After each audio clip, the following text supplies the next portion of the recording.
Bonjour tout le monde et bienvenue dans cette vidéo. Mon nom c'est Daoudi, instructeur à Aptugitech qui offre un service de préparation à l'examen des langues professionnelles de CRCSI pour les finissants des programmes d'études de consultants en immigration reconnus par le CRCSI afin de vous aider à réussir cet examen. Aujourd'hui, je vais me concentrer sur le système entrée express. Qu'est-ce que c'est le système entrée express? Le système entrée express n'est pas un nouveau programme d'immigration. Il s'agit d'une nouvelle façon de gérer les demandes d'immigration économique en ligne par citoyenneté et immigration Canada, tout simplement. Exigence minimale. Je voudrais ici signaler que avant d'évaluer et noter le profil des candidats afin de les classer dans le bassin entrée express par le système de classement global SCG, qui est d'ailleurs l'objet de notre sujet, il faut d'abord déterminer l'admissibilité des étrangers qualifiés en répondant aux exigences minimales de l'un ou l'autre des programmes d'immigration fédéraux visés par entrée express. Il s'agit du programme des travailleurs qualifiés fédéral, le programme des travailleurs de métiers spécialisés fédéral, la catégorie de l'expérience canadienne et une partie des programmes des candidats des provinces. Évaluation des travailleurs qualifiés fédéral, exigence minimale. Durant cette présentation, je vais m'attaquer seulement au programme des travailleurs qualifiés fédéral. Donc, afin de se qualifier pour l'immigration au Canada et d'obtenir un visa de résidence permanente sous la catégorie des travailleurs qualifiés fédéral, il faut satisfaire les exigences minimales, c'est-à-dire le demandeur doit avoir une offre d'emploi réservée, admissible.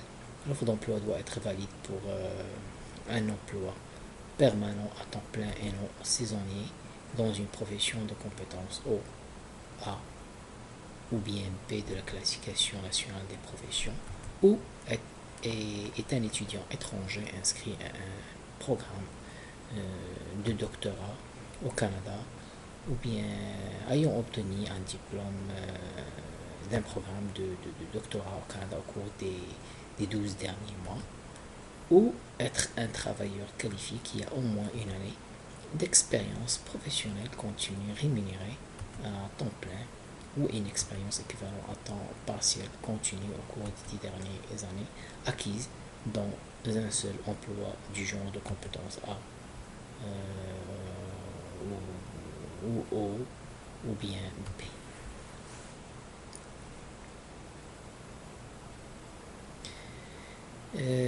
La note de passage. Aussi, en plus de ces exigences minimales,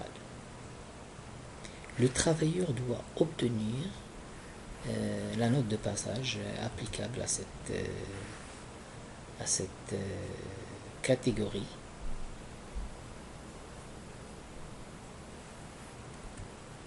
Autrement dit, le travailleur qualifié obtiendra des points pour chacun des facteurs énoncés au règlement, c'est-à-dire l'âge, les études, l'expérience de travail, etc.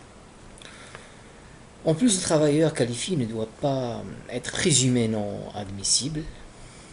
Je parle ici de l'approbation de son examen médical et de son certificat de police.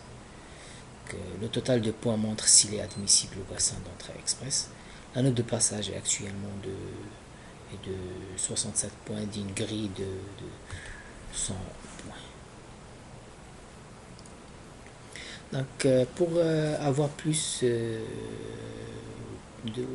plus amples informations dans ce cadre, je vous invite à consulter le site web de Citoyenneté et Immigration Canada, la classification nationale des professions et notre livret de support à la page 6, 7, 8 et 9 sur l'admissibilité des travailleurs qualifiés. Il y a ici une remarque qui me semble importante. Donc, pour se qualifier à l'immigration au Canada et obtenir un visa de résidence permanente sous la catégorie des travailleurs qualifiés fédéral, c'est-à-dire satisfaire aux exigences minimales, permettra seulement la soumission du profil à l'intérieur du système entrée express. Donc il ne faut pas la confondre avec l'invitation à présenter une demande de résidence permanente qui est une lettre générée automatiquement par ce système de points délivrés aux candidats ayant exprimé leur intérêt à immigrer et ayant soumis leur profil à l'intérieur du système entrée express.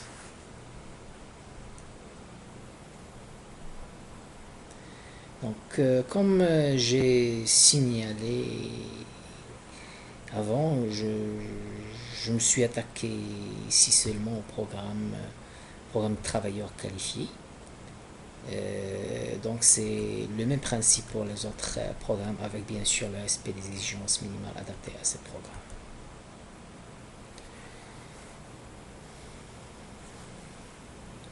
Donc, je vous invite ici à consulter notre livret de support et à la page 9, 6, pardon, 9, 10 et 11 pour avoir plus d'informations sur les exigences minimales de ces deux derniers programmes.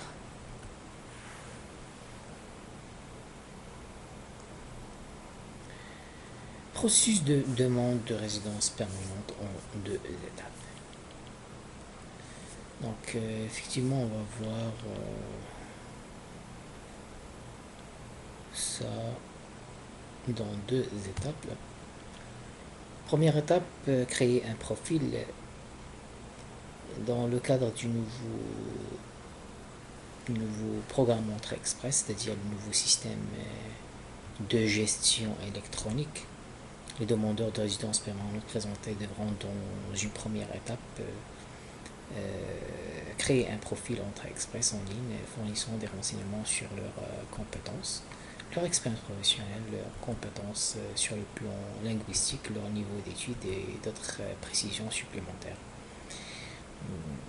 Avant de remplir le profil, les candidats devront se soumettre à un examen linguistique reconnu par CSI et devront faire évaluer leur diplôme ou certificat d'études obtenu à l'extérieur du Canada par un organisme reconnu par CSI.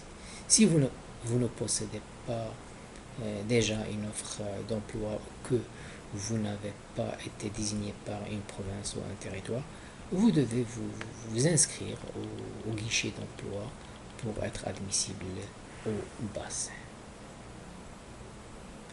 Le bassin Entrée Express. Les demandeurs qui remplissent les demandeurs qui remplissent les critères de l'un des programmes d'immigration économique fédéraux d'entrée express seront placés dans un bassin de candidats et recevront une note afin de les classer sur la base des facteurs selon un système de classement global SCG. La note maximale pouvant être attribuée de 1200 points. Deuxième étape, c'est l'invitation à présenter une demande.